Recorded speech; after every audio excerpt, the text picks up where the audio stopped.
The Albanese government has now been in power for 1 year, and this morning the Prime Minister has said or cited figures that says the most jobs have been created under this government than any government on record so far, that is. Joining me now is the Nationals leader, David Littleproud. What do you think about the first year? I mean, can you be objective here? Do you think they've done pretty good? Well, I'll be objective, but let me just start with some of the negatives. The only thing the Albanese government's managed to do in their first 12 months is to drive up everyone's cost of living. And they've effectively divided the nation on the question they're proposing on the voice. Now, your energy bill's higher and your food prices are higher because of their failed energy policies that doesn't take into account firming.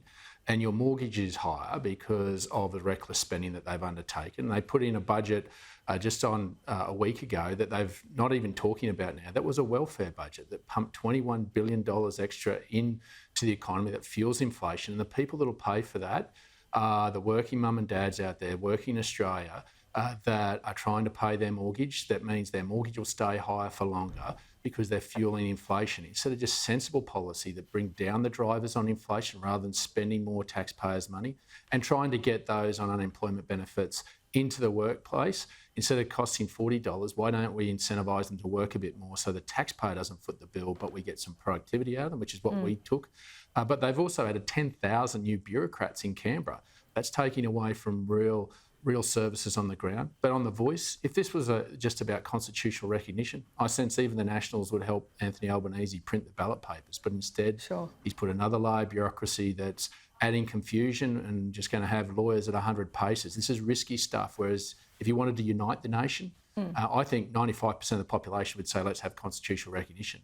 But unfortunately, he's gone down a path that's divided the nation rather than bringing us together. But on some of the good things I think that they've done, I think on foreign affairs, I think they've been strong. They've lived up to the legacy that we started with AUKUS, and I think they should be congratulated on that. But also enriching many of the relationships internationally, on the international stage. I think Anthony Albanese, to be objective, has done a good job, and so too has Penny Wong. You've got to give credit where credit's due. And so do you think Anthony Albanese should go to China, or do you think all trade sanctions need to be lifted before he does that? Yeah, I think we need to continue the dialogue. I mean, that's the most important thing. But at some juncture, China needs to show that if they have genuine intent about repairing the relationship, is that they will show true intent through actions. And that's about removing these tariffs. And the WTO were about to rule in our favour on barley, and the fact that we remove that action so that a more sensible pathway could be achieved so that we could get access on barley sooner is probably a sensible one. I'm not being privy to all the negotiations. But on wine, which is the industry that took the biggest hit, I think it's important that China also shows intent on that, and that we don't have to have punitive actions through the WTO. They simply live up to their contractual obligations they sign in the free trade agreement.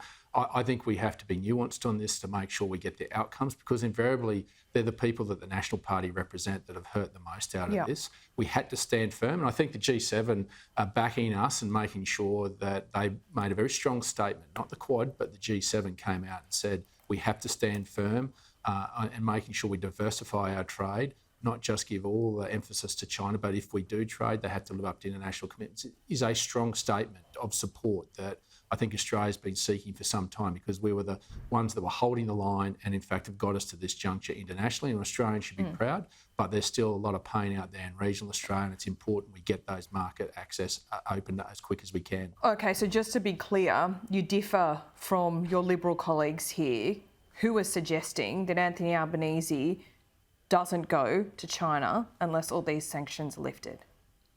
Well, there has to be tactile offers provided to us. Now, I'm not privy to those discussions that DFAT and ministerial level are having. So it's very hard for me to make a judgment. I want outcomes because the people that the National Party represent are the ones that have borne the brunt of this.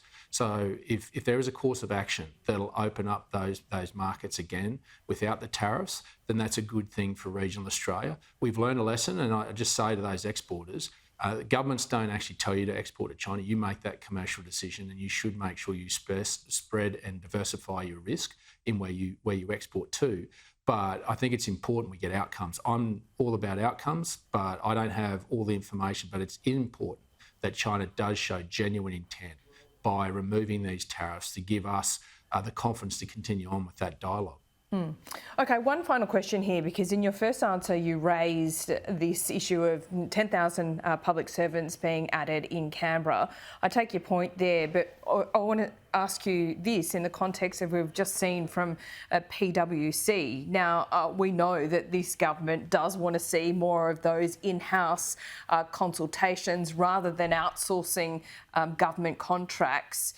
Do you think PwC may have helped their argument just a little bit? Well, if they've done the wrong thing, they should be penalised. There's no two ways about that. But what the ability and agility of having outside contractors come in is mean that you don't have the hardcore cost to the Australian taxpayer year after year, when some of the advice that you're looking for is only short term. Now, I'm all for the departments to be able to give advice, but sometimes they don't have the expertise, the granularity of information that's required that can be sought on a short-term basis for a short-term cost. That's the balance that should be provided in our system. But if they do the wrong thing, whether it's PwC or EY or any of them, they should be prosecuted if they breach their terms of contract. That's the Australian way, that's common sense, and that's the way that it should be treated. But to lock yourselves in year after year to the Australian taxpayer having to pay for 10,000 extra bureaucrats may not necessarily be a cost-effective way of giving good service to the Australian people. That's where common sense needs to prevail, and that's what the Nationals are saying should be the overlay of any decision between long-term bureaucrats and actually being able to have the agility to tap in and out of contractual arrangements. Okay. David Littleproud, always good to talk to you. Enjoy chilly Canberra. We'll see you soon. Thanks.